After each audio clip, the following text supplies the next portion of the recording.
Hello, everyone, and good evening. Welcome to Ballroom We Care in the Spotlight. Ballroom We Care emerged as a grassroots intervention in 2017, from the concern of our four influential ballroom leaders, Tim Luna Khan, and rest in peace, Hector Extravaganza, in response to the devastating impact of crystal meth in the New York City ballroom scene. Today, the dedicated team at Ballroom We Care comprises of Tim Tobias Lavin, Uncle Mike Haynes Ebony, John Gulupo, Tabitha Gonzalez Magella, and James Means. Fueled by the unwavering passion, Ballroom We Care strives to offer vital support, education, awareness, and culturally sensitive resources to our beloved ballroom community. Members grappling with crystal meth use and associated mental health challenges. We invite you to explore our website at www.ballroomwecare.org and join us on our social media platforms Instagram, Facebook, YouTube, and Twitter, where you can find us at Ballroom We Care. Together, we uplift and we heal. Join us for an interview with the icon Ray Mizrahi, a candid discussion on the realities we face in ballroom and beyond. Ballroom is not just a community; it is our refuge, our sanctuary. Over the years, we've weathered storms of substance use, endured the pains of abuse, fought against negligence, confronted the specters of homophobia and transphobia, battled discrimination based on gender identity, grappled with the injustices of the justice system, tackled mental health issues head on, and mourned the loss of our loved ones. We have seen individuals cry for help, out for help on social media, only to lose them later tragically. We have witnessed the senseless violence that has claimed the lives of some of our trans sisters, some of who come from ballroom. In the face of all of this, our ballroom community remains unyielding, our spirit unbreakable. Tonight, in this interview, we aim to highlight the challenges that have touched our lives in ballroom and extended beyond its borders. Our goal is to raise awareness about the various disparities we encounter, explore community-driven solutions, highlight warning signs we should never ignore, and provide insight on how to chase dreams and reach for the stars despite the odds. Let us come together, learn, and grow as a community. Together, we can overcome and thrive.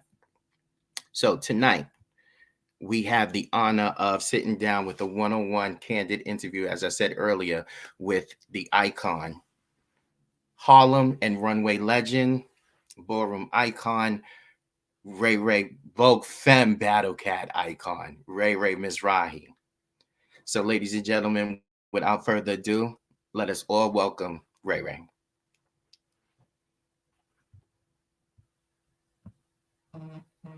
Ray.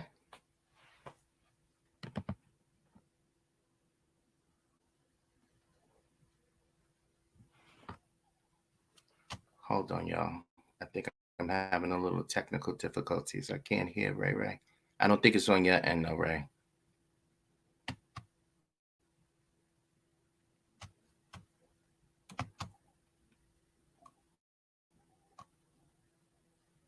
Okay, my mic is on. Okay.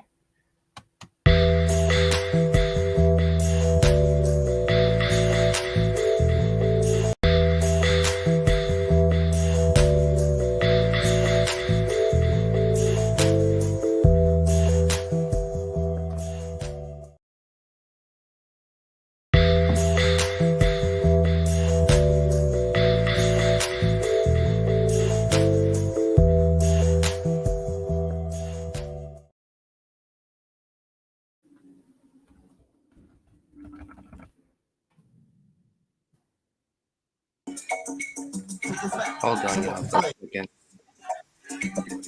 Okay.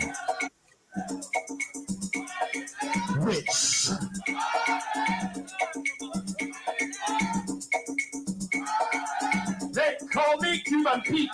I'm the king of the rumba. When I play the maracas, I go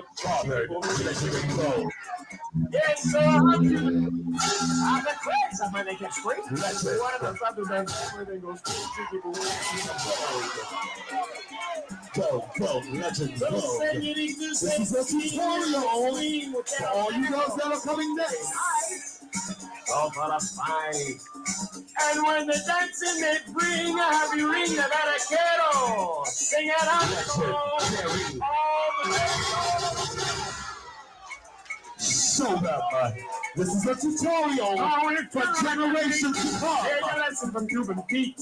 And that teaches the chicky boom, chicky boom.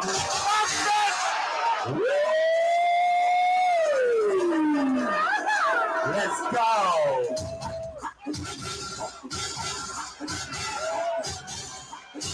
What? The legends are. They're in the house. The legends are. They're in the house. Give me one. All right. As y'all seen, Ray doing the battle. What's up, Ray?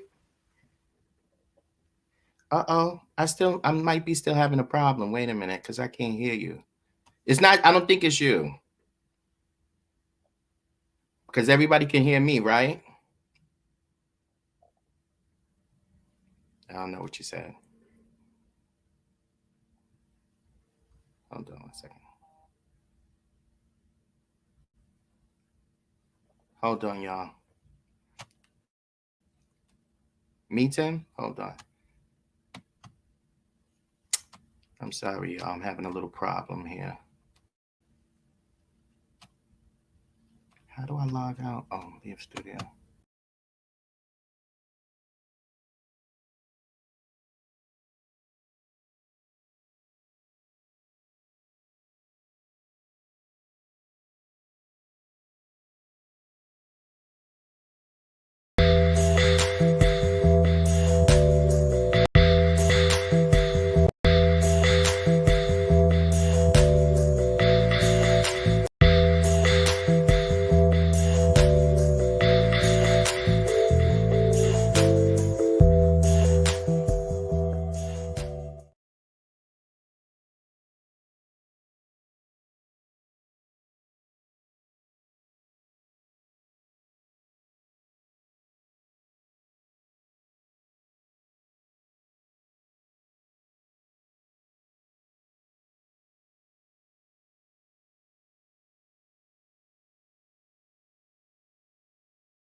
Mm.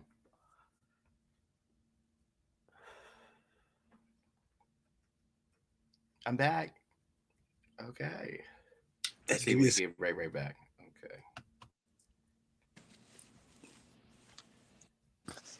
All right. Now we cooking with grease.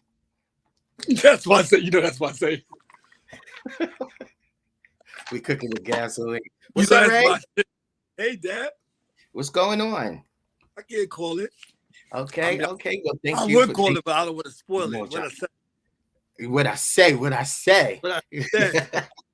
Well, thank you so much for joining us tonight. It's been a long time coming. We've been talking about this for a while. So I'm glad that you finally are ready to sit down and have a conversation. So I want you to sit back and relax, and we're going to have some fun, you know? So we're going to start off with some basic questions, okay? So let the people know, where are you from? My name is Ramon. My biology name is Ramon. I'm from Harlem, New York. I've been around for a very long time. Very, very long time. You know, I don't want to say how long because I don't want to be embarrassed, but I've been around a very long time. If someone would have asked me when I first started Ballroom if I would be at this place with battling addiction, I would have told them that they were crazy because I didn't use any drugs till I was a grown man. Well, tell us about your upbringing. So I was raised in the projects in Harlem. I was raised in the projects in Harlem. I was always Benji cunt. I went to high school in Brandeis. I went through the school system in New York City because I got kicked out of most of the schools for fighting. Then I found dance. Dance was my life for a very long time. I was very passionate about dancing. And I went from dancing, I got introduced to the ballroom scene. I want to say, I say 94, but some people say 95. So I'll say the end of 94, the beginning of 95. Right. I emerged on the scene as the original Benji Come performance. So, how were you introduced to ballroom? I was in a dance group, an all boys dance group, which was really all girls. But it was really all girls, but it was an all boys dance group. And some of the group members were already traveling to the village. So me and my best friend Lakim, we snuck out to the village to see where they was going. We wanted to know where they was going. We was being nosy. Mm-hmm. And we ended up going to West 4th Street, following them to West 4th Street. Because one of my dance partners, his name was Mark. His name is Mark. And Mark was already, involved in the ballroom scene. So we used to just watch the tapes he would bring. We would just watch the tapes that he would bring to the to practice and stuff to us, because we have voguing in our routines. Sanaya is my cousin, so I kind of knew about it, but I didn't really know too much. And but I got abreast to it because I was already a dancer. I said, let's get it. And I was in ballroom until the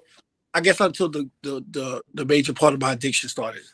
And because I feel like I'm not going to go out and look bad in front of these people that probably look up to me, people that, probably admire what I do in the ballroom scene. I didn't want to let them down. It wasn't really so much about me being embarrassed, because I'm not a person that can get embarrassed easily. Right. So it's more about the people who I could be hurting, or in the aspect of being an icon and a role model. I didn't want to let anyone down. I hear you, and that's understandable and commendable. So I hear you. And sometimes we just have to take a break in life, no matter what the situation is, right? And so this is your break that you've taken. Tell us a little, name a few of your ballroom favorites. I'm going to start with, who's your favorite Femme Queen face? You trying to give me trouble. You trying to give me if you got a few, you can name a few. You don't got to stick with one. Well, you going to do old school to new school? Your overall favorite. Overall favorite. I have two. Okay. Moldavia and Arjane. Oh, okay. Shout out. That's what I love. Favorite runway. But me. Male. Fuck you mean? Fuck you mean? Me. Nah, my favorite male runway is my daughter Japan. Japan 007. I don't know what house. Balmain is the last house, but that's my favorite runway. Butch Queen. Look, let me not say it like that. Let me not say that, because I have two. I have my son Makoko. Oh, okay. Coco is hands down one of my favorites. He is the favorite. And then I have my child. Okay. Favorite Femme Queen runway. Tyro. Okay, good one. Favorite women's runway. My girl from the House of Juicy. That one. Lolita. Muglia now, I think, right? Right. Yeah. Lolita get down. Favorite women's face.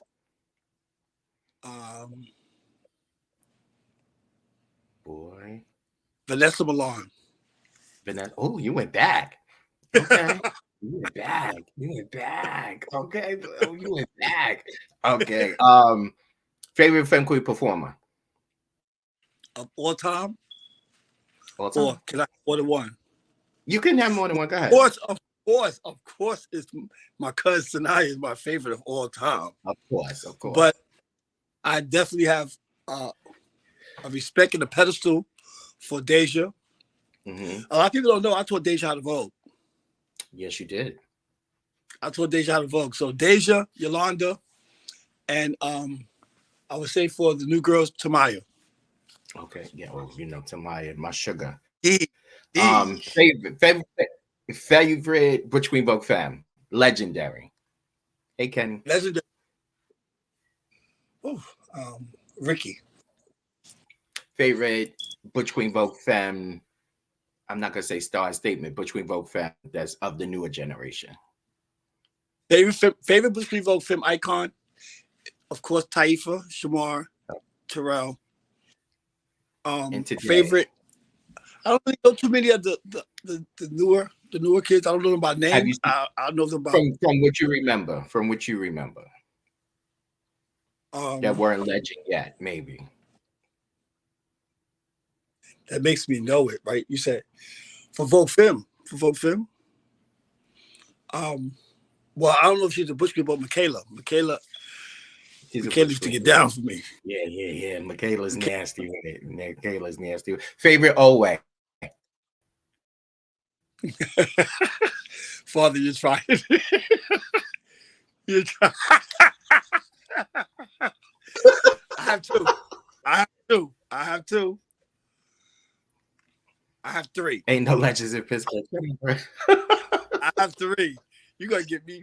Okay. So, I want to start with. I have a couple. My mother Curtis. Okay. God bless. Derek Icon. And DeWar Milan. Okay, tops. Okay, I love it. Who's your now? Just give me three of your overall ballroom favorites. Just period. Ballroom. Just for being who they are. Yeah. Curtis is Curtis, Derek, and Milan, and Dewan are the top. Those are my tops. No, not always. I'm just talking about ballroom figures. Just people Yancey, in ballroom, like who you. Yeah. Yancey, okay. Bernie. Shout out to Yancey. Yancey, Bernie, Andre, Father James, Tim, Princess, because he's always. Tim is always. I should have started with you. My bad. Tim has always remained the same person since I've known him since the 90s. He's always been so monotone, very respectful. Yes. I never hear nothing negative come out of his mouth. So he would be one of my favorites. Everyone else reads. Everyone else gets out there. Right.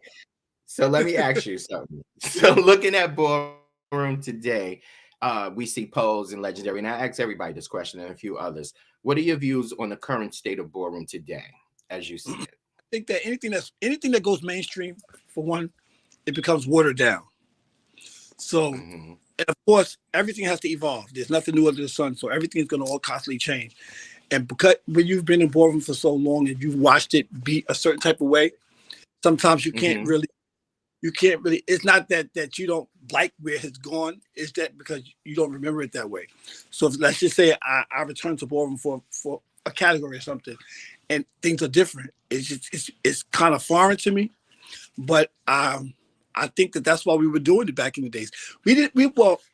For myself, I didn't want to be legendary. That wasn't my goal of walking balls, to be legendary or to be of the year. It was just about, she turned me last one. I'm going to serve her this one.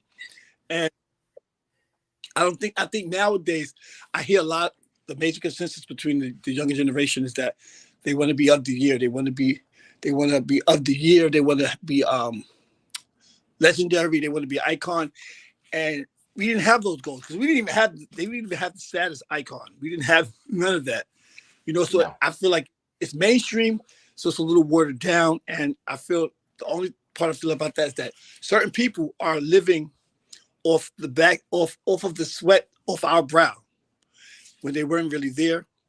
And because they're probably a celebrity or in the media or in the public's eye, they use ballroom to further, if they're gay, they use ballroom to say, well, we were a part of this and they weren't there. And I don't think that's fair. Yeah, people that go to balls and get chopped and probably get attacked, because we all know it's a violent place sometimes. Get attacked and put their sweat and tears and blood into this, and to be like, it can make them feel as though they're going unnoticed when they're the ones who are really, really, really the, how would I say it, the trolley that's pulling ballroom behind them. All right. So you feel like today's ballroom is more focused on notoriety of status and levels of where they place television, or can it get me on television? Because it was a very, very underground thing. It was something that was underground, taboo. Where we gagging when lights are on, when it's daylight, and the girls got to go outside in that daylight because we're trying to hide from society because we don't want them to judge us for us having a good time. Right, because I used to tell people when they ask me, did I have what I got the trophy for? I'd be like singing, like I did So, backflips. I did backflips downtown with the homos.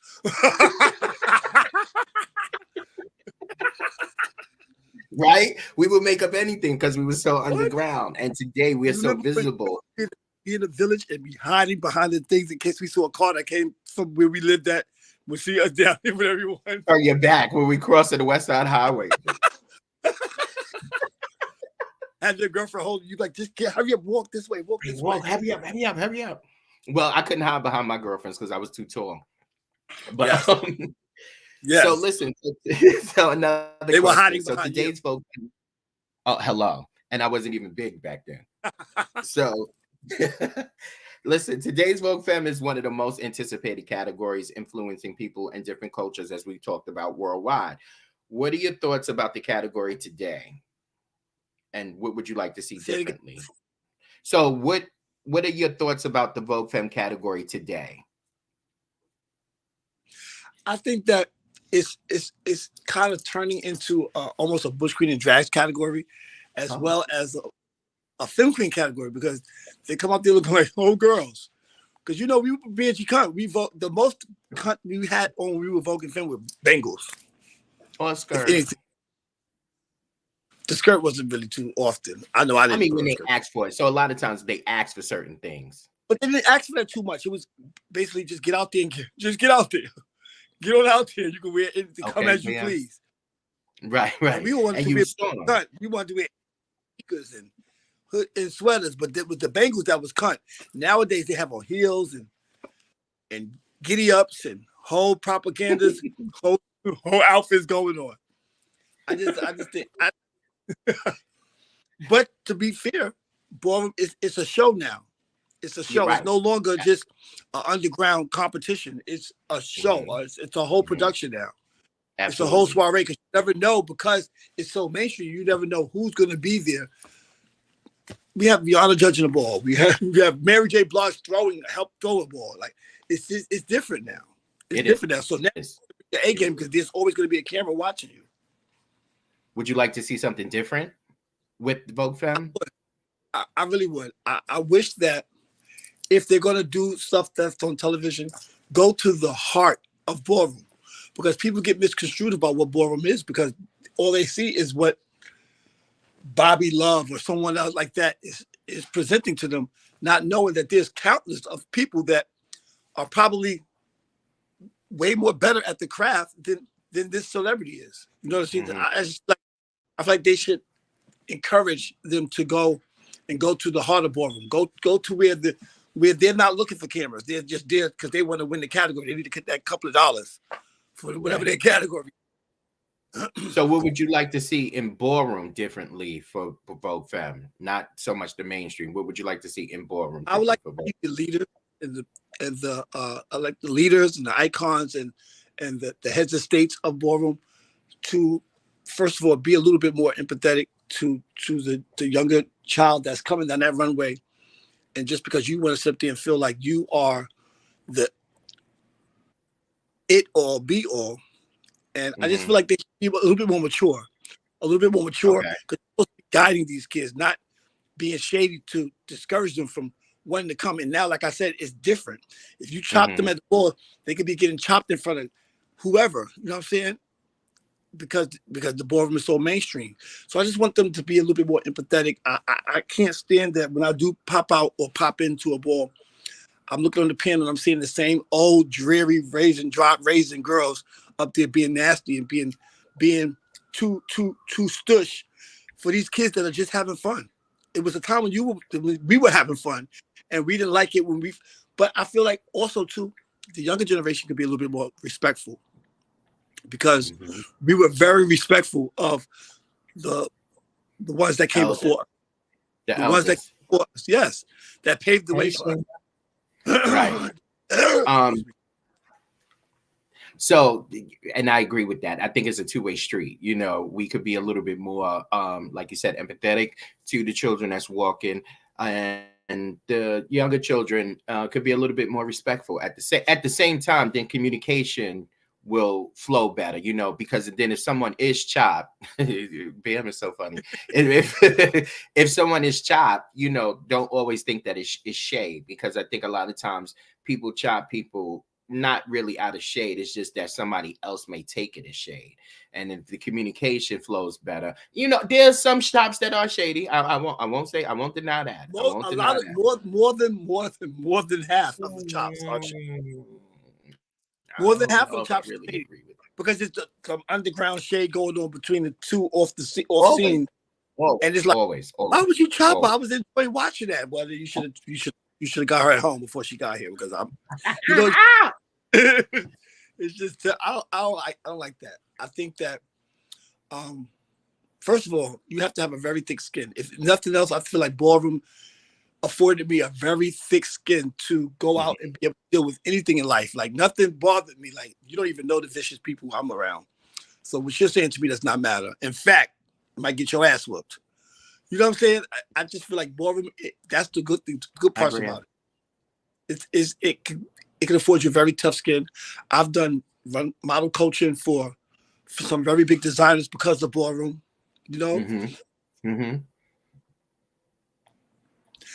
I'll be that it's mainstream. Now that we got into mainstream, let's make it count. Okay. Making it count means being inclusive with everyone involved. Absolutely. Just because you feel like this person's not TV ready doesn't mean that they won't go on TV and excel. So I think like it should be a lot more inclusive because there are people who are, like I said, are sweating blood out there on them runway floors that'll never get noticed on television because someone else has been afforded the right to pick who's going to go on. I don't think that's fair. I hear you. I hear you. Hey, y'all. Oh, Chastity. Yes, you can help in so many ways. So, Ray, let's dive deep. I You Tempress. ready? Look at Temperance. That's your girl, right? I love Yes. Temperance. Oh, So wait a we minute. get ready to My dive. favorite What? Preface. Tempress was my favorite. One of my favorite from Preface for a very long time. Her and Dee Dee for a very long time. So I'm sorry. Absolutely. I got you, sis. I got you. Yes, Brandon. All-star Ray. Oh, Ray's an all-star. So, Ray, we're going to jump right into it. We're going to get to the nitty-gritty. Okay? Okay. Um, so, My blouse just keeps wait, I'm having a blouse before we malfunction. go, Having a blouse so, malfunction.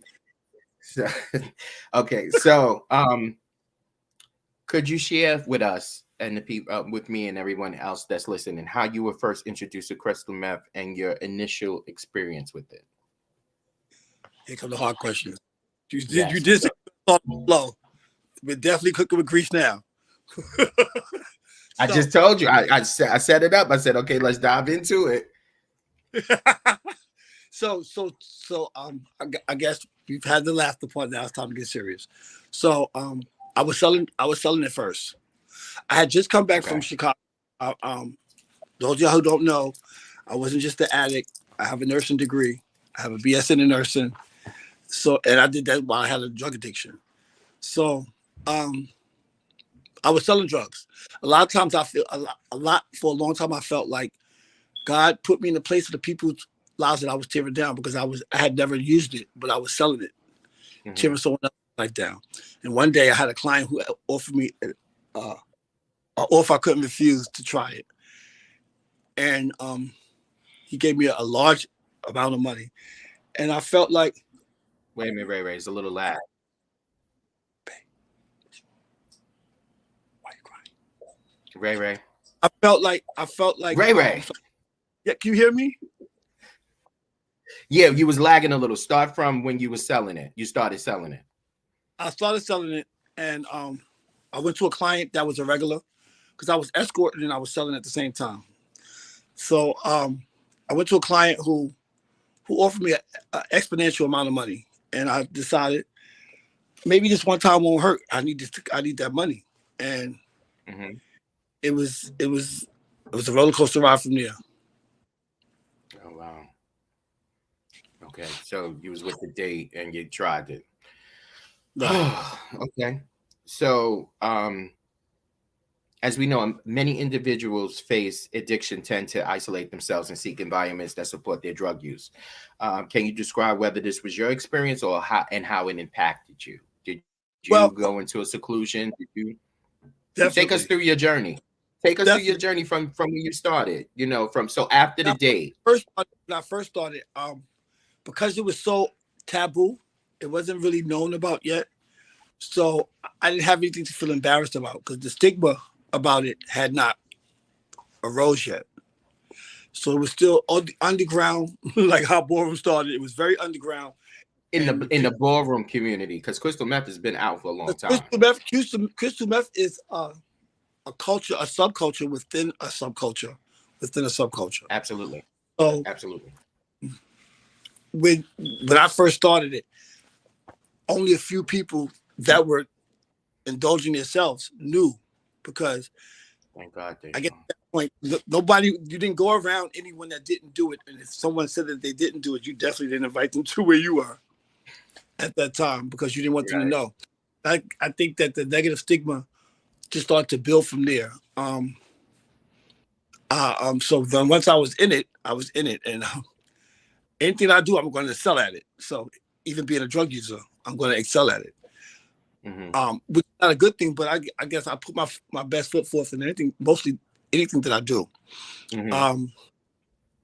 But when I started to see, it became real for me when I started to see other role models, if you will, of the ballroom in these different places. And everyone is hiding from everyone, thinking that it's like being in the closet, not coming out of the closet. But your whole family and everybody knows you is in the closet too, but they're just behind you. Mm-hmm. You don't know that they're back there, but they're back there trying to push you out. That's how it was for crystal meth. It's like, well, everyone knows because you're acting different, you look different. There's a thin line between you being secretive and hiding and not knowing that you're hiding for nothing, because everyone is aware, especially the ones that care about you. Those are the ones who see that there's a difference first. Mm-hmm. And for me, it was my daughter. My son never really knew about my drug use. He still doesn't really know too much about my drug use. He doesn't know a lot about my life. And let people know that you're talking about your biological children. I have two. Yes, I have biological children.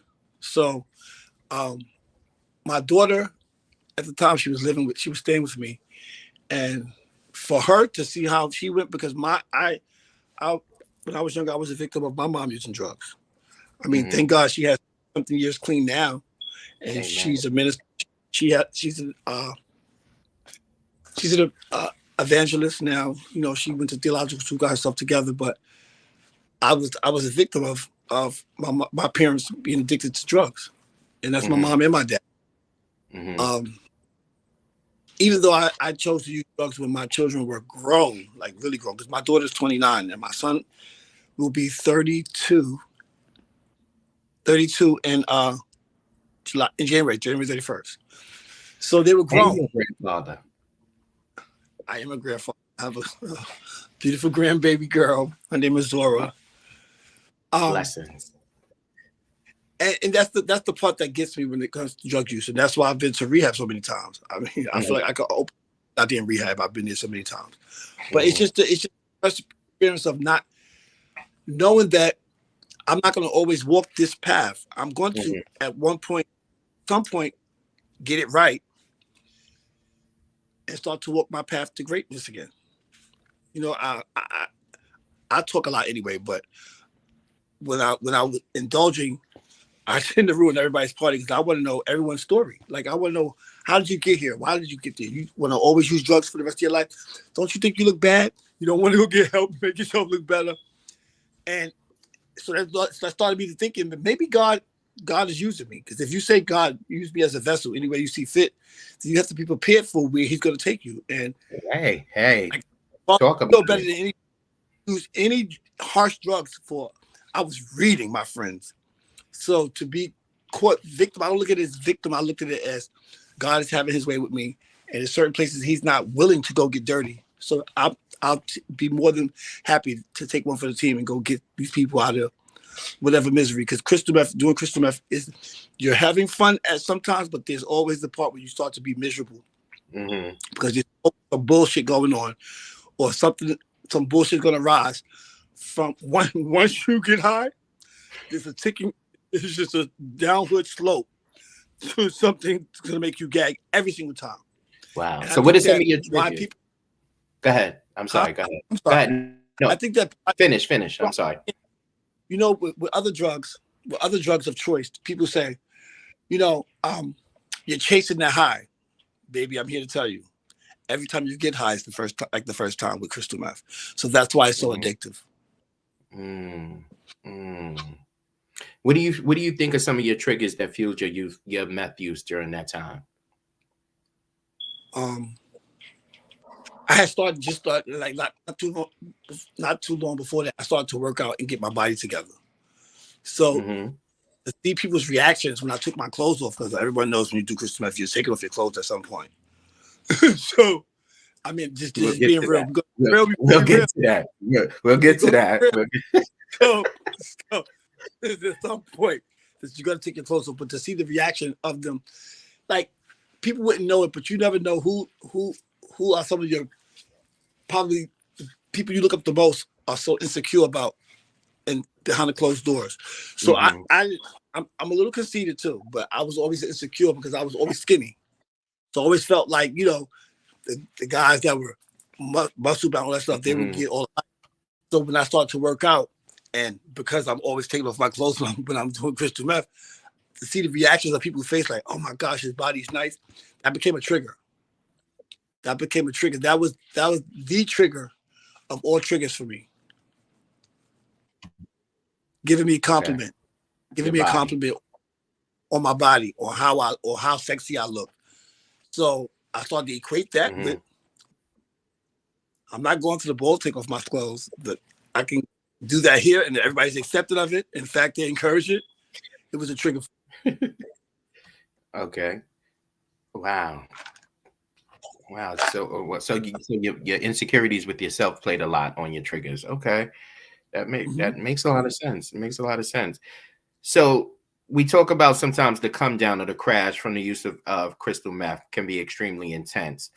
Can you walk us through your personal experience with this aspect of crystal meth, like when you would crash or come down?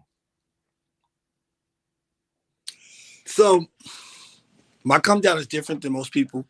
A lot of the things that I do are different than most people. My come down is I become very, very comical, and I can't stop talking. So I'm talking from the time that the come down starts until the time that I go to sleep, which is probably days and days after. But I'm more a jokester. Everything that comes out of my mouth is funny. There are most people that come down, they're very, very nasty. It's like, bitch, why are you here? Like, oh, who let you in here? You know, I just don't have that. I've had those experiences, but not too often. Not too often. Okay. So that's okay. So yours is more. You make yours more into not so much a burden on your emotion. Everyone around me is having a good time. You are so silly. I swear, you are so silly. I promise you, I'll bring the party. Party literally. Good. Can I say good time, girl? Good to you, good time, girl. So what led to escorting and selling drugs if you was working during that time? Well, I had just come home from, to be truthfully honest, I don't like to put it on this, but when I came home from Chicago, somebody that meant the world to me was brutally killed because of crystal meth. Okay. I don't know who knows, but Terrell, Naeem Anderson, my best friend, my brother, he was not, when I say murdered, brutally murdered, I mean just that, brutally murdered. He was stabbed in his head one time, stabbed in his back 25 times, and then when he started to scream, they slit his throat from ear to ear and left the knife in his neck. So I called myself being the police, and I wanted to find out who killed him. And going down that road, which would let me to being receptive to the client, being able to get me to try it because I knew that when I was selling it, I would come there, and a lot of times I would go to be being graphic or what. Let me know if I can get out there. Get out there. All right. So when I was selling it and I wasn't using it, Oh, I was the only hard dick. So, but okay. that's what those rooms. Hey, Mhm. that's me into the rooms. But then once I started to use it and when I wanted to find out what happened to my brother, Mhm. I had a different approach. I had to come from a different approach. So he fought and stuff like what? You could have kept that to yourself. I had to come from a different approach. And I didn't believe that. I always knew that to my belief that the gay male could be vicious. In fact, Mhm. more vicious than any straight man ever thought that they could be. Mhm. So to find out that my friend was killed by I, not only people in our circle, but people of the community, mhm. and no matter which part that they played in killing him, I just never believed that would happen. Mhm. And going down the road of trying to find out who killed him, it just really, really led me down the crystal meth path train.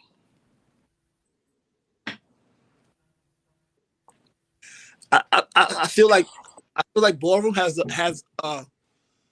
a part in the responsibility that they play as well in the younger generation using crystal meth because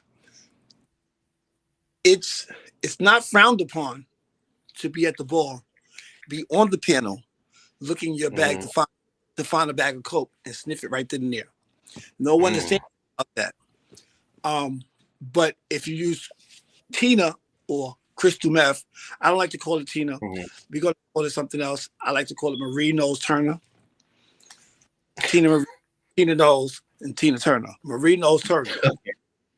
There you go. I feel like they give it such a negative connotation, but they're okay with their counterpart sitting right next to them, judging someone at a ball, sniffing coke. Right. And Right. so they make it seem like a drug is a drug is a drug. So I don't give a fuck if you use crystal, Mhm.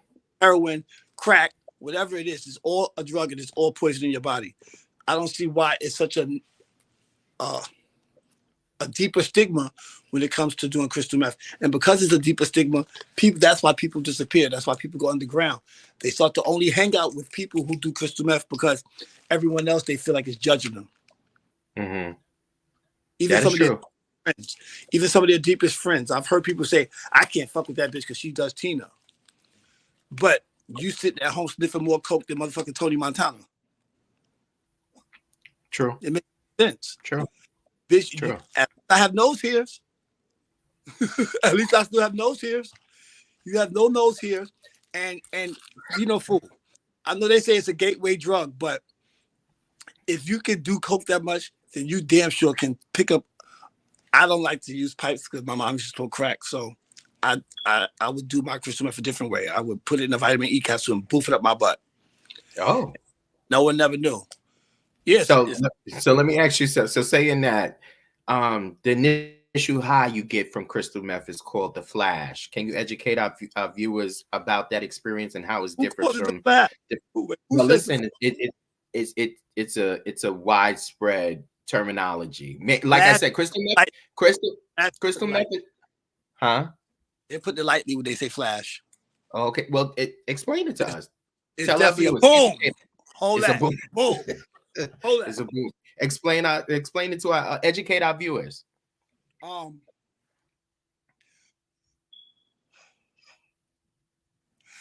the reason why I'm just being a little hesitant on when I answer because I don't want anyone to think that I'm glorifying it. I don't. Absolutely. I do feel like I have an obligation and to educate people, let them know, and be real about it because everyone wants to be like, I wouldn't do that. Right. That's you. I You feel never like know. if this could help someone, this could help someone who feels like, oh, if Ray could talk about it, I could talk about it, or I could, if there's help because I've been to rehab 6 times and I'm about to go back. I've Absolutely. been to rehab 6 times and I'm about to go back.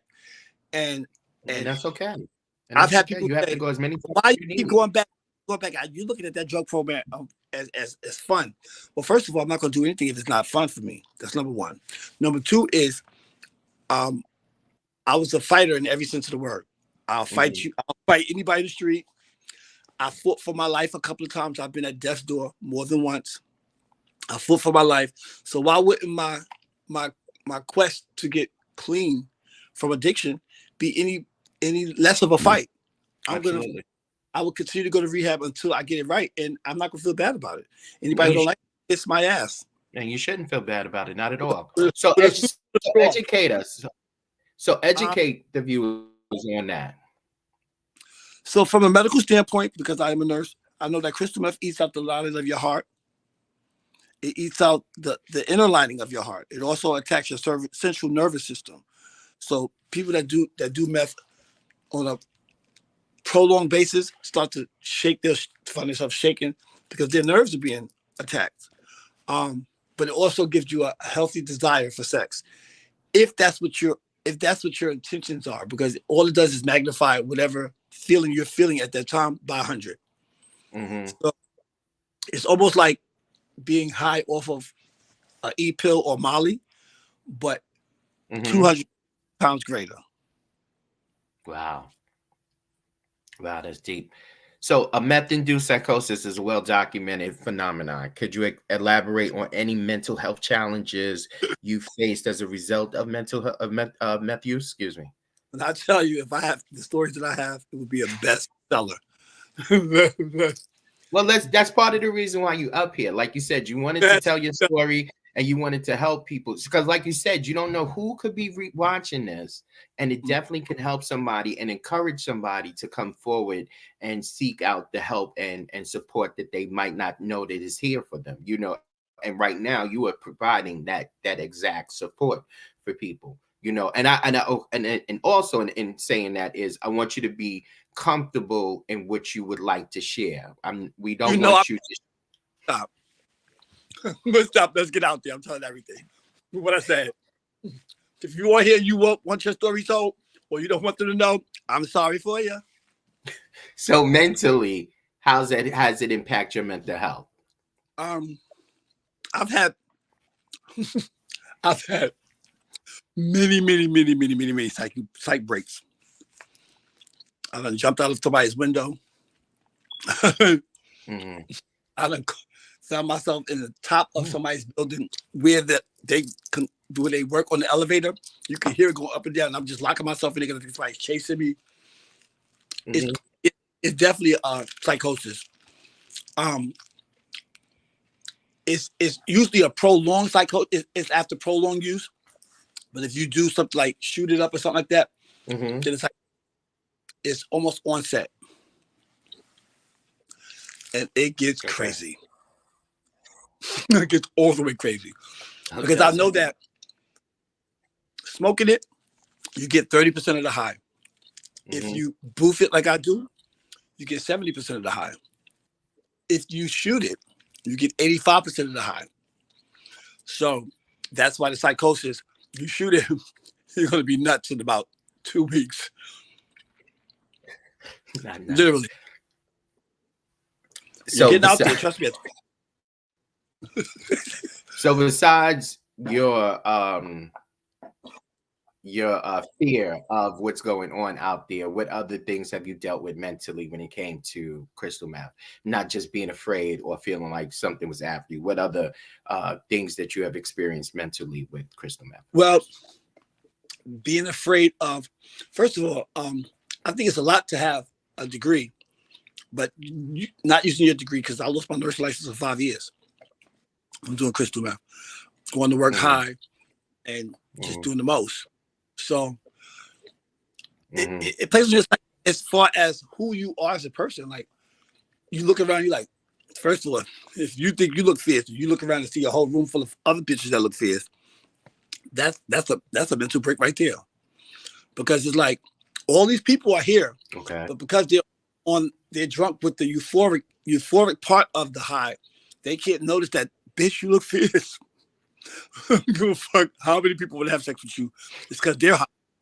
Y'all, they all look fierce. All of us look fierce in this room. Everybody just said, come on. The major consistency is that we all look fierce. I'm just more vocal about it. So people will think about that. Oh, he's having a mental break. No, bitch, I'm being truthful. She knows she looks bad. Right. I know I look bad. He knows she looks bad. It's just about how much you take. And it's also like everyone had a story or a life before they started to use crystal meth.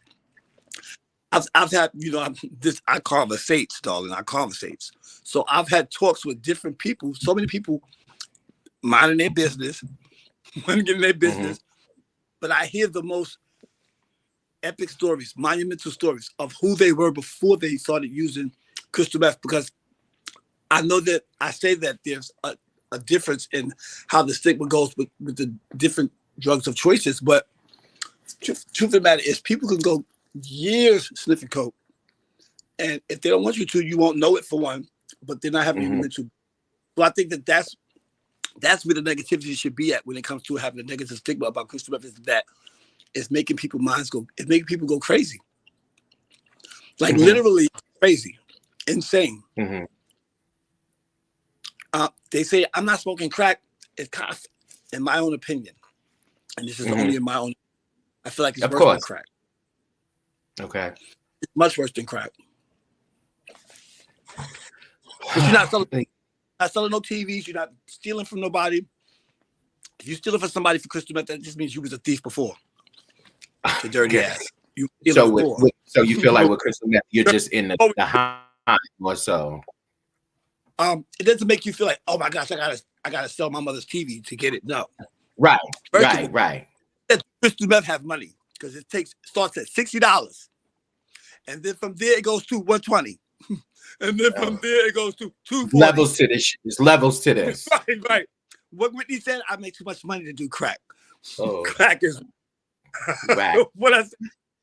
But Whitney wasn't even on Tina, so stop it. Well, thank God. Tina's very expensive. It's very expensive. It is. That's so clear. Another question. So a bitch is smoking Tina, right. She got it. What's up? She got it. Just read her, but she got it. So, like many of us, you may have experienced some traumas in your life, and you spoke of some earlier in the interview. What is some traumas in life that you have dealt with, other than what you've already told us, in ways that you've coped with it in most recent years?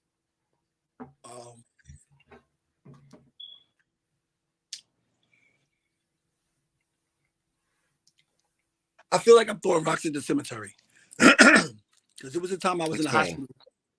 There was a time I was in the hospital with Kaposi sarcoma, PCP pneumonia, double pneumonia, both of my lungs. And they told my mother to stop planning my funeral.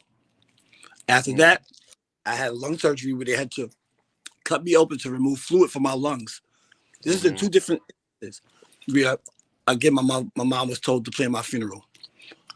So for me to see, at this point, it is a disease. And because I've been to rehab so many times, I can identify it as such.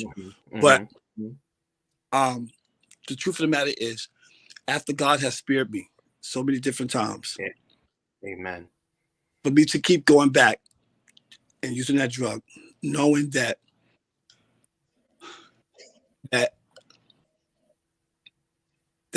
you don't get too many chances after God. I don't ever feel like he's going to turn his face away from me. Never. But I also know that there has to be some type of reprimand. And it could be maybe my look doesn't come back, or it could be I don't leave out of some place where I'm partying, because I've been in places where people are partying and people have died. Yes. Yes, So, they have. So that plays a lot on my psyche. Okay. Another part of my psyche is I don't really like to go outside and run the risk of running into someone that I know. Not only that I know that may know me, or anyone I care about is going to be affected by the appearance that I now have as a result of using crystal meth. So that bothers me. I'm just too conceited. I'm conceited, but I don't feel like, He said, yeah, you are. Over here. He said, "Yeah, you are." He said, "Yeah, you are." What did I tell y'all earlier? I'm sorry. Magic, he's sleeping. He woke up and said, "Yeah, you are." Um, Pop, lay down. Stop. I'm sorry. So I'm just not ever gonna. I'm always gonna be accountable. I'm always going to be real, even when I'm with myself. And I know that's a lot for people to do. I'm just glad that I'm at that level of growth where I go fuck how many times you say I look good. I know that I'm looking like who did it and ran because of the choices that I'm making in my life. And it's But nothing you've more. always been upfront. You've always been upfront and real. So Yeah, I'm not surprised at that. I'm not surprised that you take ownership of what's going on with you. people are. They're like, don't say that, bitch. Well, that's what it is. And if I can be real with myself, I'm gonna be real with someone else. Like, no, you don't look nice, bitch. I wouldn't suggest you go out tonight. So, in recent years, many substance facilities have adapted a harm reduction approach. How do you view the concept of harm reduction in the context of meth use? There is no harm reduction. Because like I said, every time you use it, it's like the first time. So where is the reduction coming in? There's no reduction. There's only harm. There's no such thing as harm reduction. When I first went to rehab, they didn't have any programs for crystal meth. I swear to you, I had to sit in with the crackheads. So I'm sitting there feeling it like, child, they got me fucked up. But like, oh, this is not your story. This is not your story. Or girlfriend. But everlasting, thing is that, right? But the thing is that I'm no different than these people sitting next to me. The point remains that what links us together, the common bond and the common consensus is that we all use drugs. So no matter what it is, we're all putting something foreign in our bodies. I know they say, oh, well, what underlying problems were you having before you started to use drugs? What made you use drugs? Because I wanted to fucking get high. And it had nothing to do with nothing in my background, nothing in my history. And I hate when people use that as a crutch. Bitch, you got high because you want to get stoned and be freaky and do the things that happen. That's indicative of using crystal meth. That's all it is. Some people are not as pretty as a knife in the drawer. You know, they're not the prettiest knives in the drawer. But sometimes when people on crystal meth, they like, you'll do. So that's what that is for them. Is they get high because they're not usually really having sex. Nobody's really using them like that. But because this person is high and they're looking like goddamn, like more of a chestnut. Oh, wait a minute. They're using it to first. You feel what I'm saying? Right. So reflect with that. No, go ahead, finish, and then I'm gonna ask you something. I feel like to say, oh, I use drugs because my mom used drugs, and that's a fucking crutch. That's a crutch, and you're not being accountable with yourself. So how can I expect you to be accountable with me? Okay. You're lying. You wanted to use those drugs because you wanted to get busted. What's up? You wanted to get busted open, and this helped you get there. What's up? Okay. And that's how you feel about it. I get that. So being in the rehab and going through all of those situations and your opinions and your thought process on that and everything, can you reflect on some of your recovery processes and share some significant challenges you may have faced in trying in recovery? At first, the biggest challenge was being away for so long. Because I don't do short recovery. Well, now you only can do 90 days. The programs used to be 820. They're now 819, which means that you can't go more than 3 months in a program because they're going to pay for it. So you're already faced with these people from the insurance companies that don't want to pay for you to get help. They tell you that you can go to rehab and they're ready to send you home after 7 days. And anyone that knows, it takes 21 days to break a habit. So you're not getting any help at 7, for one.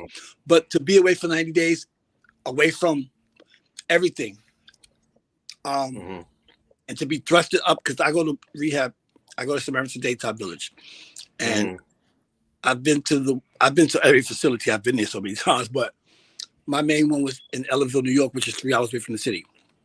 So up in the middle of fucking nowhere, and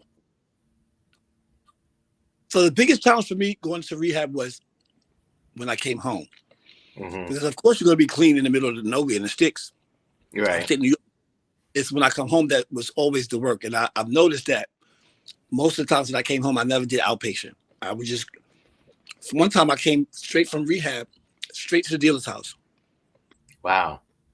Like didn't even get to my house yet. Went straight from the dealer because the dealer called me while I was in the rehab. I was scheduled to get out the rehab. I'm about to tell her myself. I was scheduled to get out the rehab. I was who gonna check me, boo? I was scheduled to get out the rehab. A week later. And he called me, but I was in the group. And I guess he saw because I come home from rehab, I look like I was in jail. So he's like, "Oh man, look at it." And he showed me the crystal meth on my phone. While I was in the program, I only had a week left. So that means I had been there almost 83 days. And he showed me the drugs, and it got the wheels to roll in my head. So I really never had a chance. And I had the van drop me off right in front of his building. They usually drop you off in front at the George Washington Bridge. I said, can you take me over here? And they're thinking I'm going to my outpatient, and I'm going to the dealer's house. And I could go home because everyone was thinking I was coming home a week later. So I had to sit out for a week until I could go home. And then I'm like, oh my gosh, do I still look big? I'm doing push-ups looking stupid, doing push-ups in his living room floor. And then I felt like he was robbing me because I had a psychosis, so I ended up attacking him in his house. And so I take my hat off to anyone who's in the real best struggle, because we all say we're all struggling, but you ain't struggling until you fight an addiction. And so your challenges with your recovery challenges. God, I'm sorry. Go ahead. No, go ahead. Your recovery challenges was more so of you coming home from rehab or whatever rehabilitation and getting back into. Well, that's the real work starts. The real work starts. It doesn't start of anybody's going to be clean in the middle of nowhere for 3 months. We're going to get started. And the rehab I was in, it's not like they're coming in and everyone's getting high at the rehab. It's not that kind of place. You're not getting high at that. Okay. So, like the real work for me, I don't know if anybody else, but I'm pretty sure that there are a lot of people that can relate to what I'm saying, is when you come home. Because they say places and things, but that's not really a reality. Because most people are coming home to the same environment that they left because there is no means of getting something different. There's no means of you going. How are you? You're going to say people, places, and things, and you live on the 3rd floor. You ain't got no money to move, but the dealer lives on the 4th floor. Right. So I'm glad you took that gum off because you was fucking that gum up. What's it? I mean, I'm a little nervous, so I'm chewing down. Like, no, go ahead. Continue. But honestly, the harsh reality is that the people that go to rehab, you're going to have to want to stop because you're coming home to the same environment. You're coming home to the same tests or oh gosh, I don't know the word, but the same temptation, the same faces.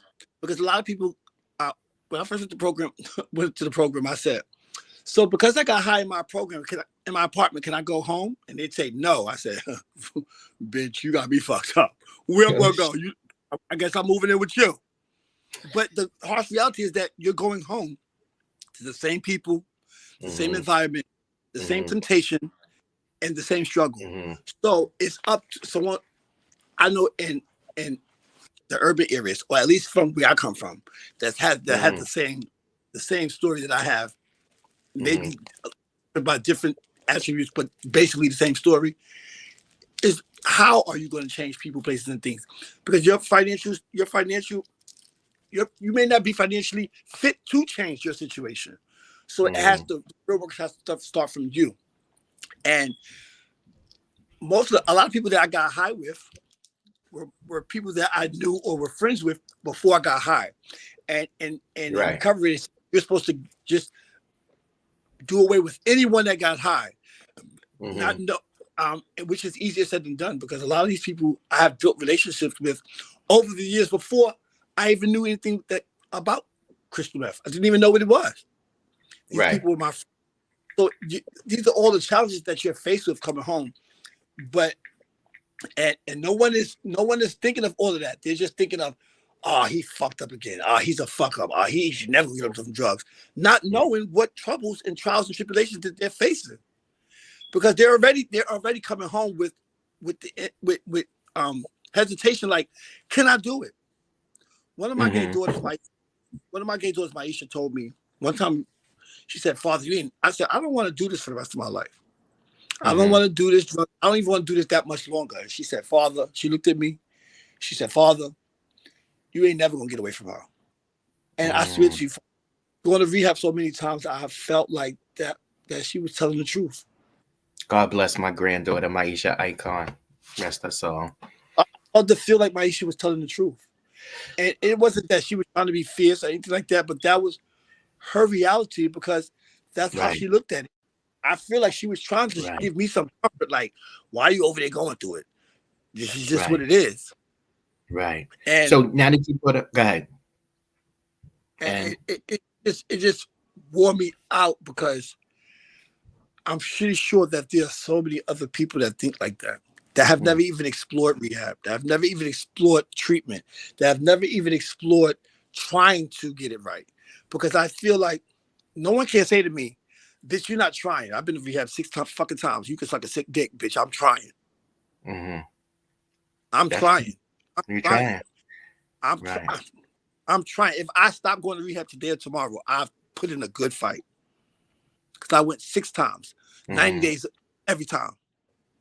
And I completed every single time. The only time I didn't complete was the last time because I got kicked out for fighting. But that's it. That's the only time. And when I go to rehab, and I'm not, it's not that I'm ashamed of who I am or I don't know who I am. I know I'm a gay male. But I feel like if I'm going to be pushed into this enclosed area with these people for a prolonged period of time, I don't need me being gay overshadowing what I'm there for or my goal. And everyone knows that knows I'm not taking you, no disrespect. I don't give a fuck who it's from. So if I allow that to creep in and they tell me, "Oh, well, someone call me a faggot. It's up. Let's get it." So then that stops me from my goal. So I just figure it's none of their business. I won't tell them. And I'm not Boy George, so I can get away with it. You know what I mean? But everyone doesn't have that story. But I do encourage anyone that's using crystal meth to at least try. You owe it to yourself to at least try to get some help. If it doesn't work, hey, I'm not going to say that it's going to work the first time because I'm a walking candidate to tell you that it does not work the first time. But I will tell you this. Thank you. Anyone who's dealing with the addiction of crystal meth, I can't really speak for too many other drugs because I haven't tried those.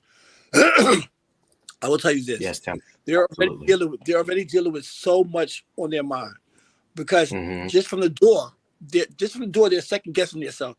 And if they have family behind them, the family is making it worse. Then you have friends that's compounding the problem even more.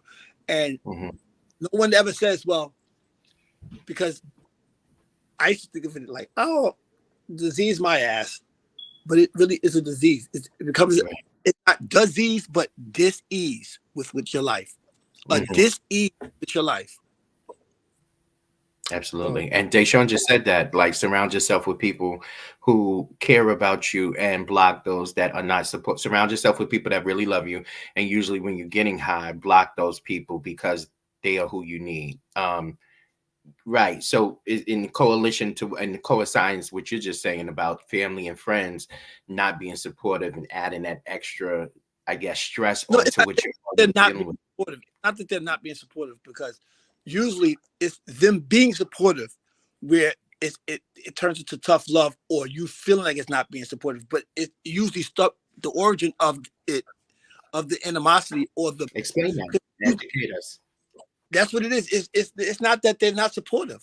It's that because they love you so much, they don't know how to support you, especially if they love you drugs. So what their definition of support is just may not necessarily be yours or someone else's, but it's because the love that person has for you is they're thinking that this is the way to support them, not knowing that it's dragging you down. But so I say I don't believe that it's coming from a place of them being negative. It's just that they don't know how to. You have to teach your friends and family members and loved ones how to treat you. So why would that be any different with you teaching them how to treat you when you're in recovery? I got you. I think it's a matter of how you look at things.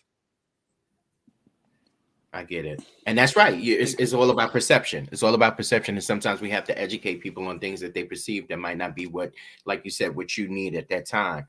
How do you perceive the relationship between crystal meth and the ballroom community? They go hand in hand. Well, for me, I feel like if I would have stayed as involved in ballroom, because at that time I cared about my how people perceive me or how people my image in the ballroom scene, I probably wouldn't have dove so deep into the crystal meth world, because I'm not going to pull up to a ball looking crazy. I'm not going to go to a ball. So it was this interview pulled it together kind of cute, didn't I? Yeah. You know what I'm saying? So because I knew that I was going to be in the arena with the people from that subculture, then I'm going to put it together at least as good as I could do. I mean, I tried, but you look good. Listen, you look good. I tried. I'll tell you. No shade. This sweater is hot as hell, but I ain't taking it off.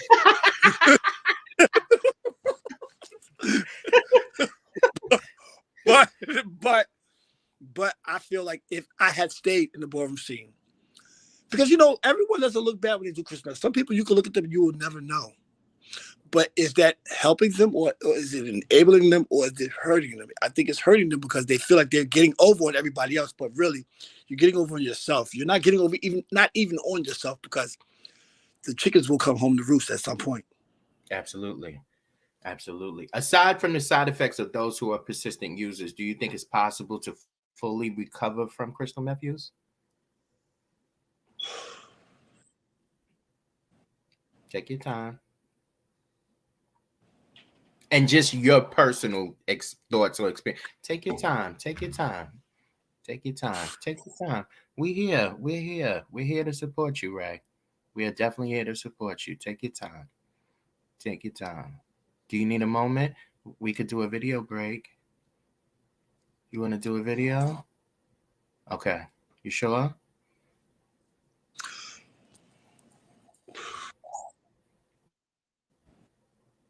We love you.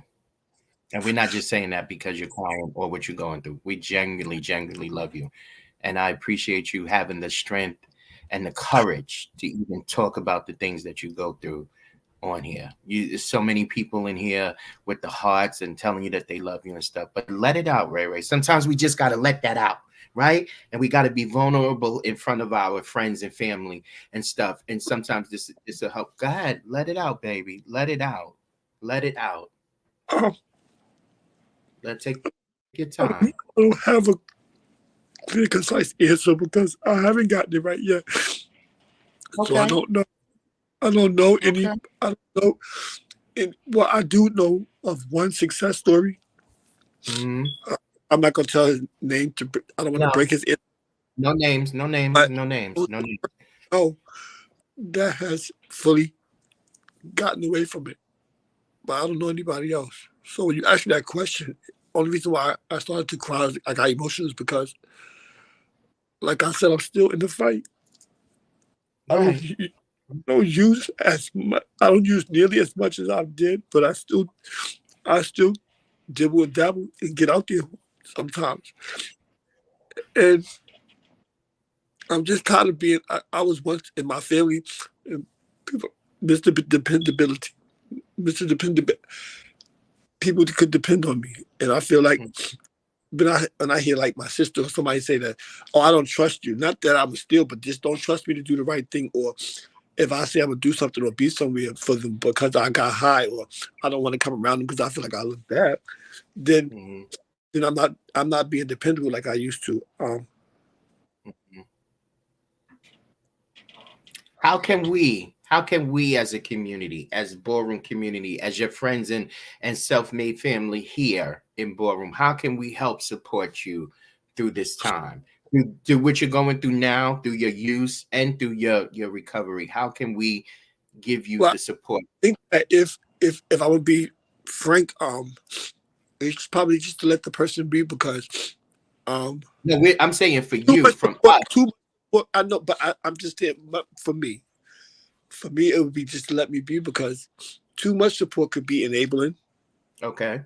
You know, you could be too supportive or too passive to where you're enabling the person to continue to use the drugs, or you become a part of their crutch. So Hmm. I think it's not, but don't shun them away. Don't ostracize. Don't push away because Right. you feel like there's nobody. And everyone, it seems like to me, mostly everyone that uses crystal meth has a hidden agenda Okay. when going into these situations. For me, so many different energies and personalities. It seems like the major consensus is that everyone has a hidden agenda. Um, Hmm. and from the community that doesn't do it, their major consensus among them is not him too, not him too. Right.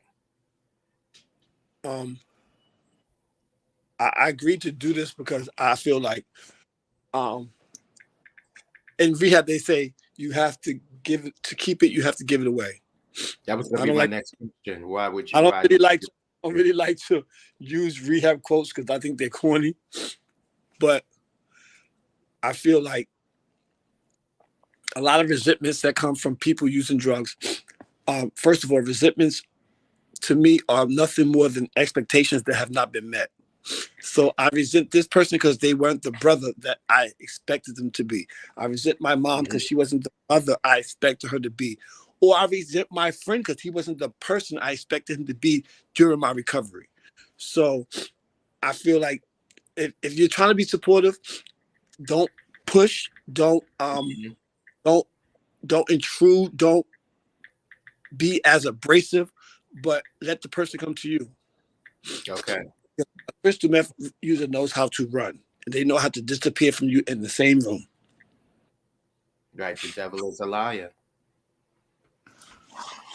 The devil is a liar. Ray Ray, you are a pillar of strength. Let me let you know that first before we go any further. You are and have always been everybody's favorite, in Ballroom, I believe. When you come around, when you are around, you have this infectious laugh. You are some people's dream of, their ultimate secret love interest and everything like that. So people really, really love you, and we love and appreciate you, and know that everybody here, even people you probably don't even know, have so much love and support for you. So I just want you to know that we are here for you at any time in any capacity that we can possibly provide that support for you and to you. You know that, and since '94, you've been my son and Yancey's son. We share you with so many people, with Jack, with Andre, with with Tony, with Yancey, with Bernie, but the core, you know, is like you said, from that earlier stage and stuff like that. But you and many others as well, not to single anybody out. You have the support of Ballroom. As shady and as fierce as we all can be, what I do love about Ballroom is that, if for a lot of us, when there is the times are tough and the tough get going, the people that are there for you show up, and always know that you can call any one of us at any time and we will show up. Your friends that are on here from when you were teenagers are here supporting you. Your children are here supporting you, your brothers and sisters and stuff and all that. See, look what Tati wrote. I didn't want to tell you what to do, but I do know a change of settings, environment, and even overall identity assist in separating yourself from substance abuse of all kinds, sending you love, light, and healing. See, Andre's niece is sending you love, and it's just overwhelming of love and support, that everybody has for you. And as you can see the comments popping up, how much they love you. Even Stuart mother, both of my mothers is on here. You always been one of my favorites. See, even Stuart said it. You always been one of his favorites. Gillette Runway Diva saying that and everything. They love you, Ray Ray. People love you.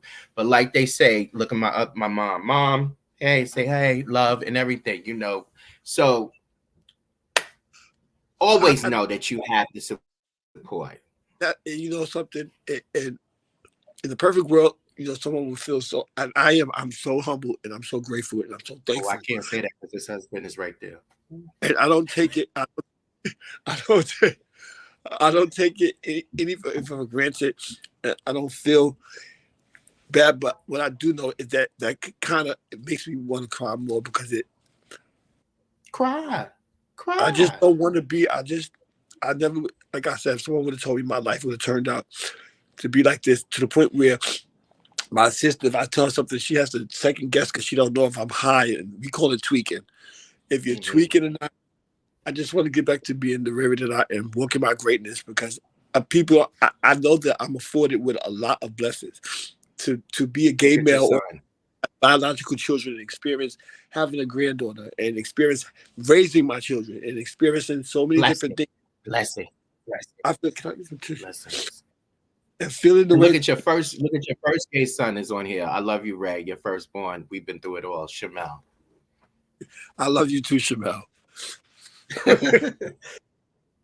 I love you too, Shamel. I didn't think that I would get emotional like this, but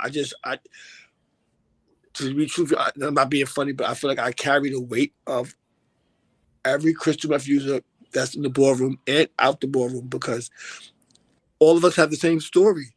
We all were great. All were great before crystal meth. There will be many of us that will be great after. Danielle. But you have even Danielle. I love you, man. Look at Danielle. Afiana Trash, my daughter. I love you too, Dad. We are definitely we're fighters. One of my best friends, Kiana. I think that if you're going to support somebody the way that she supported, I went to Atlanta. She kept me away from New York City for 3 months on a tour, just going from state to state. And that was helpful for me. But I just want to, I insist that you guys do not just don't push people away, don't shun them away, because that's when you have the stories of people killing that someone killed themselves, or this person killed themselves, or that person killed themselves, because they're already dealing with, like I said, a psychosis that comes from the crystal meth. They're already dealing with their body going through changes because the crystal meth is eating away at the lining of their heart. It's making their central nervous system so they can't sit down. They're jittery, they're buggy. And I just encourage everyone to allow these people to, because of course hurt people, but heal people, help people. And I feel like I'm going healing process. Hurt people, but healed people, help people. So I feel like I'm going through the healing process, and that's why I am eternally grateful that I'm able to be up here to help someone, to let them know that. Yeah, I'm Ray icon, but I'm not nothing when I'm in those rooms, and I'm just the addict, and that's all I am. And I want to let you know, all of you know, that I'm no greater than anyone else on here. I'm just going through life trying to figure out how to struggle and how to get over this addiction. Absolutely, and that's absolutely. People are just saying it in here. Even Danielle came on here to say that she loves you. Tony's telling you keep your head up. I know God got you. Stuart is saying that you on here saying it. Timmy is saying it's process.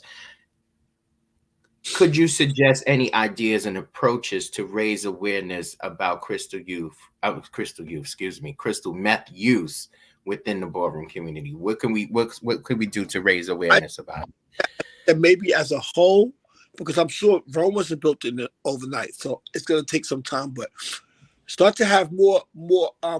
Invite people that are using. Listen, support. It's one thing when it's coming from one person, but it's magnanimous when it's coming from a group of people that you truly love. When I was in the hospital fighting for my life with Kaposi sarcoma, which if you guys don't know, that's a skin cancer. Yes, he called me at the time I was so I was kind of angry with him, but now I see how it helped me get through it. Yes, Because Donald. in the hospital, and I didn't know that I was near death because they wouldn't tell me that, I guess. But he called, and it seemed like everyone, he was at a ball, and everyone that was at the ball, he called on the phone. He said, "Everyone tell Ray Ray we love him," and they all said that to me. And that was a feeling that I could never explain again. I can never explain that again because I was in that hospital room by myself. No one was visiting me at that time. I was there by myself. And to see that I had the love of my community, no matter who it is, even people I probably had a fight with, were there to even say just some kind words to me. It was a lot. So I think that I equate that to this person who's struggling with their addictions, no matter what it is, crystal meth, heroin, cocaine, crack. I'm not going to say weed. I believe weed is a drug, and nobody can make me believe that. I go to rehab and let them know I'm smoking as soon as I get home, a blunt. So, but so how can we raise the awareness that we can give to the community? There should be more events.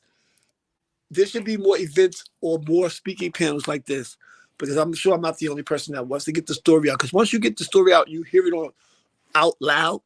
I think that comes the catalyst to you changing it. At least for myself, now that I've gotten it out loud, I kind of feel different about this last time I'm going to rehab, because a lot of times I went to please my family, to please my lover, or to please somebody else. And I'm really, really just genuinely tired of living that lifestyle. It's not just about the drugs, it's the whole lifestyle that comes along with it.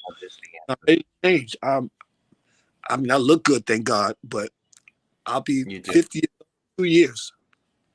Amen. Bless it. Years. Bless it.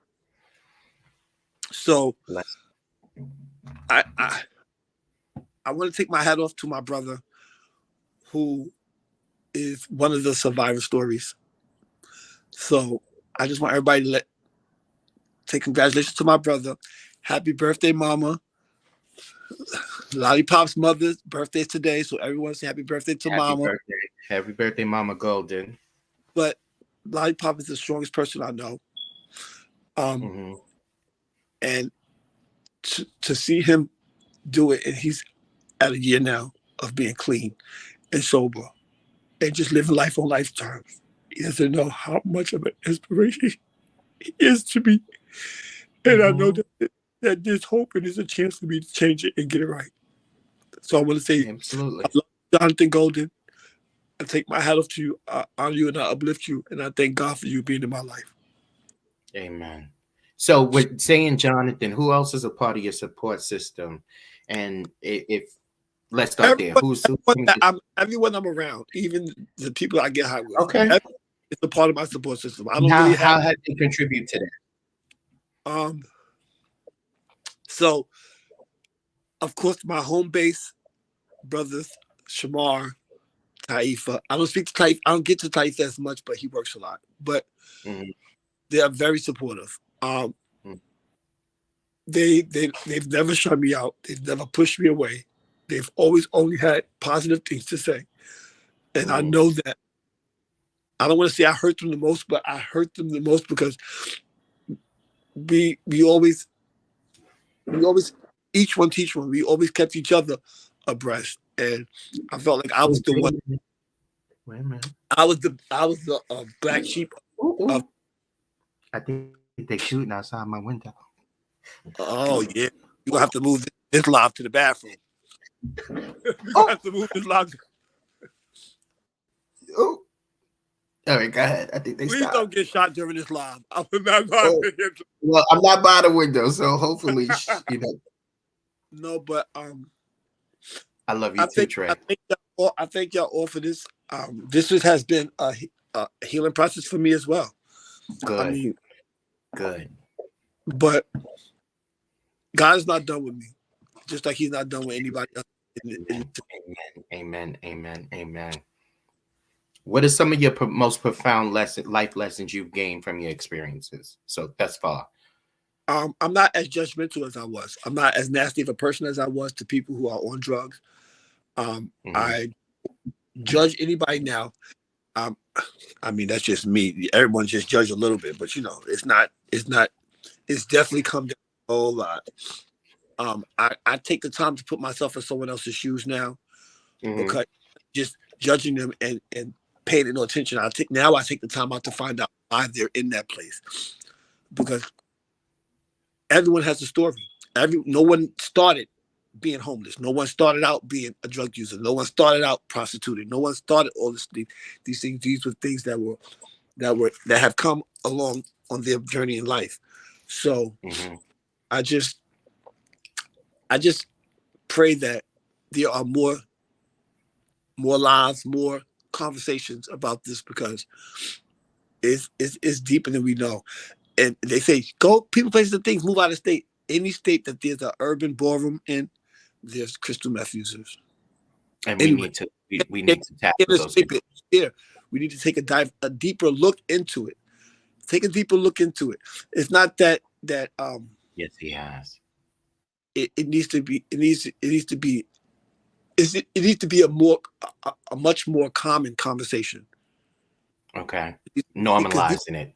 These are good, but they come far and few in between. I think so there needs to be way more. Understandable, and I agree with that. So we need to have more of an outreach effort into the balls itself, and getting into the people in ballroom scenes and reaching out to them so they can come and discuss it, whether it's privately or publicly, so they can just have a safe space to speak about what they have a shared commodity of people. The reason why they disappear is because they're embarrassed, for one, and they don't want to be judged. So if you can make them feel as a whole, as a community, that we're not judging you, we're not judging you, we're standing behind strongly. We're strongly standing behind you, because God is not done with you either. So I think there's more conversations and more supportive conversations, and not because there are always conversations about someone doing crystal meth. They're just not as positive. Absolutely. Raymond, let me ask you, and I might have asked you this earlier. Why was it important for you to do this interview? Because I have a lot of gay kids that are addicted to this. Okay. Yes, Dalamu, true. I have a lot of gay children that are addicted to this. I have a lot of brothers and sisters that are addicted to this, that are not comfortable with coming out and telling their story, but want the story to get out nonetheless. So I feel like I'm holding on my shoulders all of the stories who cannot convey their story on here. I will be happy to be a vessel. Amen. Albertian said he love you, nephew. I love you too, that's a blessing. So let's put a smile on your face. What are some of the things that make Ramon happy? Now? I'm an old woman, honey. My man makes me to stay home with my man. Right, Papa? Yeah. Like that. Keep it a stack. To be truthfully honest, I said this before. I get enjoyment and I get happiness from people that I have mentored or been a gay parent to, and they flourish. That's what makes me happy. Okay. That's what makes me happy. Because if nothing more, God is using me. Like I said, I told God, use me any way you see fit, and I'm happy to be his vessel. Anytime, any day. Amen. Amen. Do you want to give the girls a little hand? Never. Never. Never. No. Oh, God. I gotta save my hands. I can't do it no more. No, I can't. I don't want to do that. I go get my Gilda though. I got me a Malaysia. You got a Gilda in the back. Gilda and come back as a Laura. He's so Laura. Then they can get these hands. Tim said you was his teacher, and Dalamu said you're so butch. She can't take me. I'm butch, but she threw me off the stage, and I fell into a dip and won. Put on that, homegirl. So before we go, like I said, put smiles on your face. Tell us some of your greatest battles. People don't know this, but Dalamu has been one of my best friends since we were 14 years old. Oh yeah, absolutely. He met his stink ass, jumped into my dance in the 7th Avenue Day Parade. When I was younger, I developed yellow jaundice in my Mhm. eyes. That's a very contagious disease. And do you know my best friend? My mother said, "You can't go back there." He said, "Oh, my please." And he sat there with me all day, contagious or not. It's friends like him, Mhm. brothers like him. Why I feel like even when I was in the hospital, I never felt like I was going to die. And if I There did, goes Ivan right there. telephone, But go ahead about Dalamu. telephone. Go ahead about Dalamu. Finish with Dalamu. But Dalamu, Love you, Ty. he has a harsh repertoire as he comes, but he's always loved me correctly, and Yes. he's always been my friend correctly. So I I love him. I take my hat off him. All of my friends that have been my friends since we were children have always remained the same. So I don't know how to be Yes. phony. It's because they don't know how to be phony. Right. Um, I just think it's time for change. It's time for change, and I'm really, really willing, receptive, and open to change. So I know I'm gonna get it right this time. But I Good. love you, Good. Darla. Good. Absolutely. Absolutely. No, but I said, what was some of your when I meant battles? I meant Vogue Femme. None of them bitches won it. Look, none of them bitches won it. You know I was at the top. Please.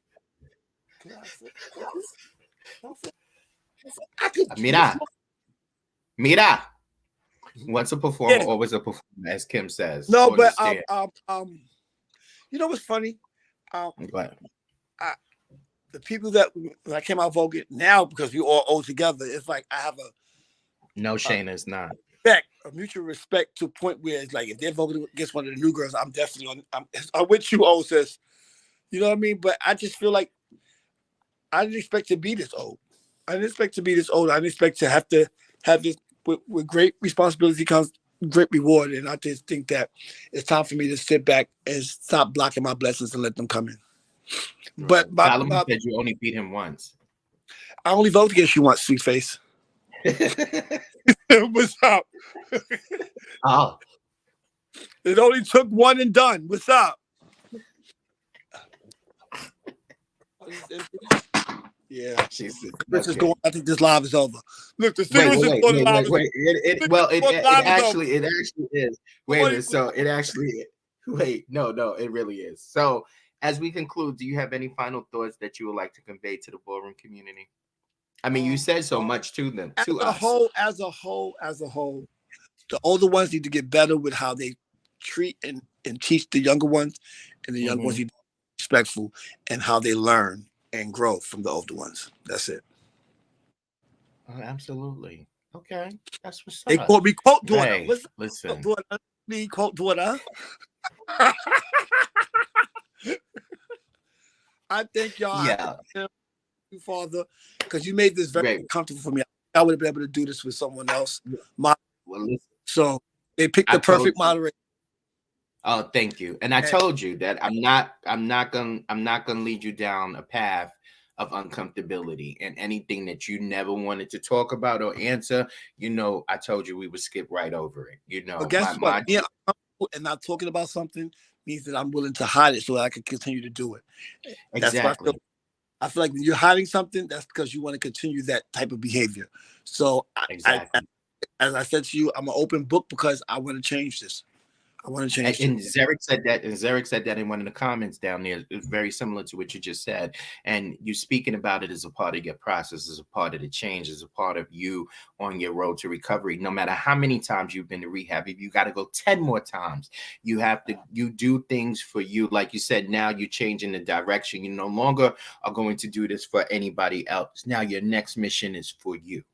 And everybody, and we have to understand and respect that, and as well as support that. And Ray, I thank you so much for taking this time out, for getting it together, the technical difficulties and everything like that. Tell Bay, thank you Yes, for setting up the shop girls and are right. everything.